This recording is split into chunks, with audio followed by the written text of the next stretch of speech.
key things when you start out with student accommodation is that you need to think of it as a business.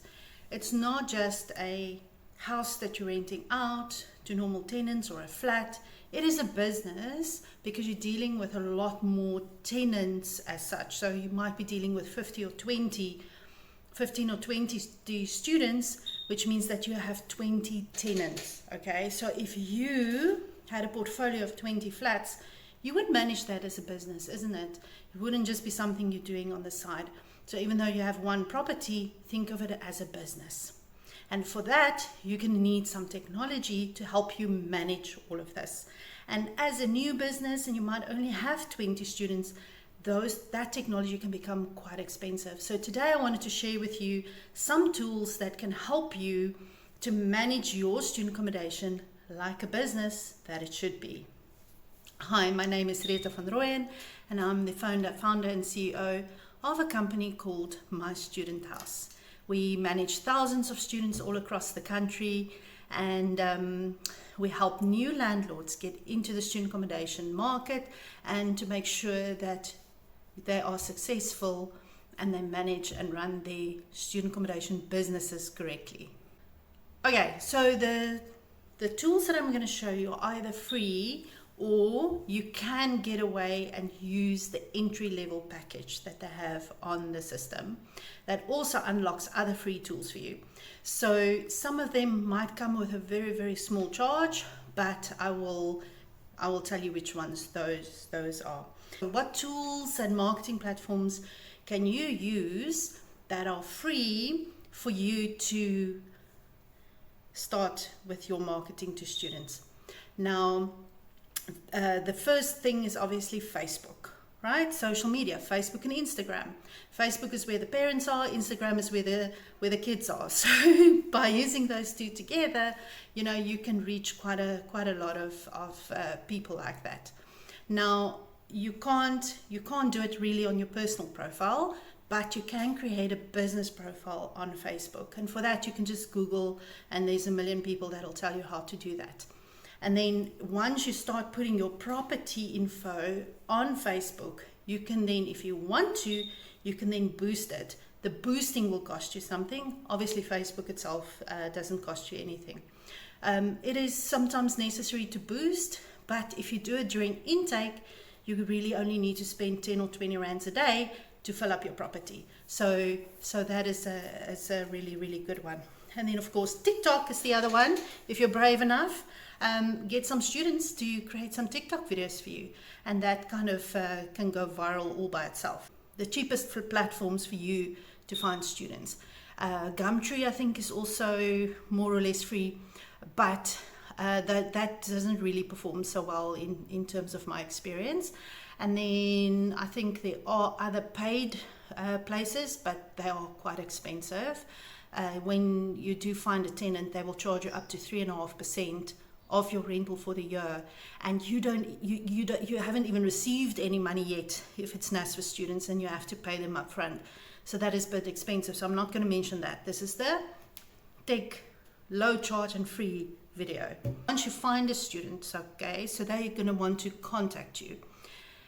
Now, you might think if you have a property of only 20 students that, that's your email, isn't it? But not really.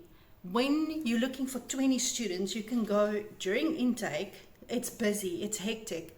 You might have 100, 200 applications coming through.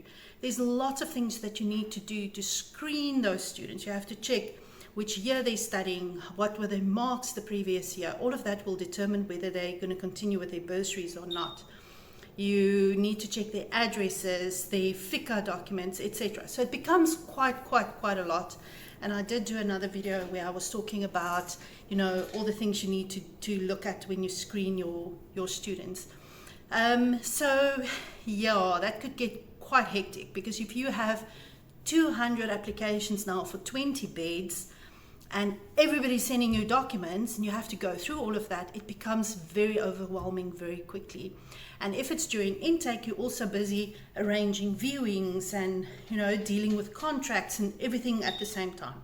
So a very, very nice free tool that you can use, which is the entry level is free, but we have used that entry level package for more than 2 years before we had to go to the level 1 package, which is a small amount. But for the first few years, until we were like 800 beds, we were perfectly fine on the free package, okay? And that tool is called HubSpot, hubspot.com. It's a CRM tool, and what makes it really nice is that you connect your email box to it. You connect your messenger app from Facebook, you connect that to it. You can connect other platforms, and all the messages that comes from all these different places goes to one inbox in HubSpot. And when you respond to someone, doesn't matter where you're responding to, it goes and sits on their contact. So you'd never have to wonder, did I send an email? Was it a messenger app? It's all on that person's profile. And all the documents they've ever sent you will go and sit on their profile. You don't have to scroll through emails to try and find all the documents that they've sent you, because it's on their profile. So that really works well. And then if you maybe get someone later on in the year to help you, all the history is there. They will log in with their HubSpot profile information, and they will see each and everything you have ever said to that student. And when they reply from HubSpot, it sends it through as your business, whichever housing or whatever name you've given it. So that is the tool that we still use, even now that we are more than 1,500 students. And we're now just on the level 1 package, which still works really well for us. Okay, so now that you have students that emailed you and you want to allocate them to a room, and you need other information about that room, right? So you need to know what's the key numbers, the prepaid electricity meters if you have. Is there somebody already booked for the room? Do they have a contract signed already? So your stock or your availability for the rooms, for many, we use another paid system now, but for many years, up till we were about 800 beds again, we used a system called Monday.com. And there's many others like that on the market. There's Asana and one or two others. But the one that I got used to and that I worked on was, or still is, we still do our team management things, is Monday.com. Again, if it's just you, one user, and you don't use a lot of automations, it is actually free, which is really what you're looking for. What's really nice about Monday.com as well is that in Monday, there's forms. So you create a table, and then you can just click and say you want to create a form, and it puts all the fields from the table into a form. So for a long time, that was our application form. So there's different things that people need to complete for you to be able, and upload documents that they need to upload for you to be able to manage that application. And that's a really easy and simple, especially if you're not the most techie person. That is a very nice way easy way and free way to do applications and to manage the information coming through properly.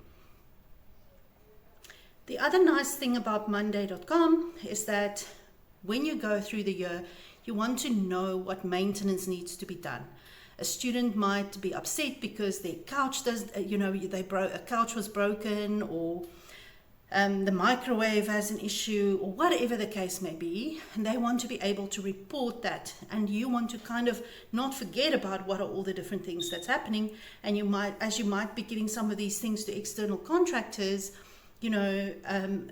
things might fall off the radar. So that works really well as well, because we give them a link that is on Monday.com, also a form, and they can go and fill in the form, and you can very clearly see when was it logged, who logged it, and how long has it been open for, so that you can manage the maintenance properly over there. Now, once an application has come through and the students are successful, they need to sign a contract, okay? Or even in the future, when we're on the NSFAS portal, there's going to be a contract on there, but you might want them to sign, at the very least, they have to sign their house rules. So how do you manage the signature process?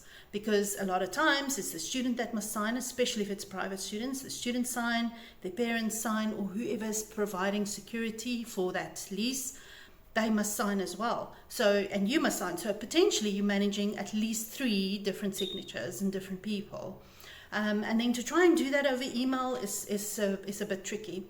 So you can use a system called Get Accept, and at any point in time you can have 3 contracts open for signature. Only for free. That is free.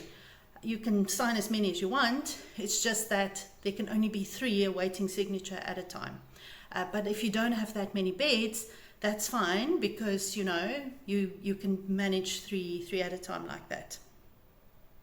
There's lots of other tools like that as well. There's DocuSign, PandaDoc, lots of them like that. But we do, personally, we like the Get Accept one. So you can drag all the required fields in there that people have to complete, and you put all the places where they need to sign, and they can sign electronically. And you can see who has opened the document, who has signed, who must still sign, and follow up, send reminders directly from the tool. So a very, very useful tool for signing contracts. And then the last one, because this is a business and you're treating it like a business, right? You're going to need financials. Now, if you want to grow and you want to take this one property and you want more of those, and you might want to make use of the bank at any point in time, they also see student accommodation as a business. They don't see it as something that's that's a personal income. They do see it as a business. So they're going to ask you for contracts. They're going to ask you for financials. And especially if you have now bought this property in a business, you're going to need those financials, right? I know it's an obvious thing that I say, but I cannot tell you how many people buy these student houses in a company and then forget to do the business management things that needs to happen to keep that company going. And one of the compliance things that you have to do for SARS, and you can get into a lot of trouble, is by not doing your financials, right? So unfortunately, I haven't found a financial package that's free, that works really well. However, if you're still small and you don't want to you can't afford to employ a bookkeeper or anything like that. If you're a little bit savvy when it comes to numbers, you can definitely use a tool called Xero.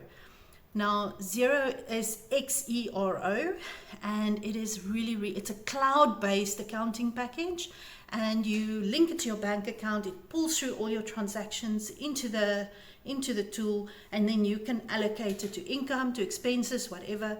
And your accountant then that does your financials at the end of the year, they can then go and pull the information from Xero and put it into proper financials. And it's going to save you so much money, because they then don't need to work through a year's worth of data, because it's already in an accounting package. And it's a really, really easy system to use.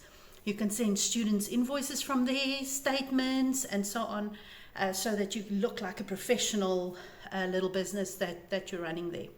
Xero, I think the entry level is 300 rands a month, which I think is really fair for the functionality that you get from there, which is really, really powerful. And you can give those financials straight from Xero to the bank as well, your management statements when you apply for finance and they want to see your statements like that. Obviously, before you send anything to the bank, please get a professional financial person just to look at it for you, make sure that everything has been allocated correctly. But this is like just the starting tools, and I hope you enjoyed it, for you to be able to run your student house building as a little mini small enterprise, a small business. If you want to know more, if you want us to help you, guide you, advise, and point you in the right direction when it comes to these tools, definitely send us a mail to getinfo@mystudenthouse.co.za, and I will help you identify the best tools that you can use for your business. Bye.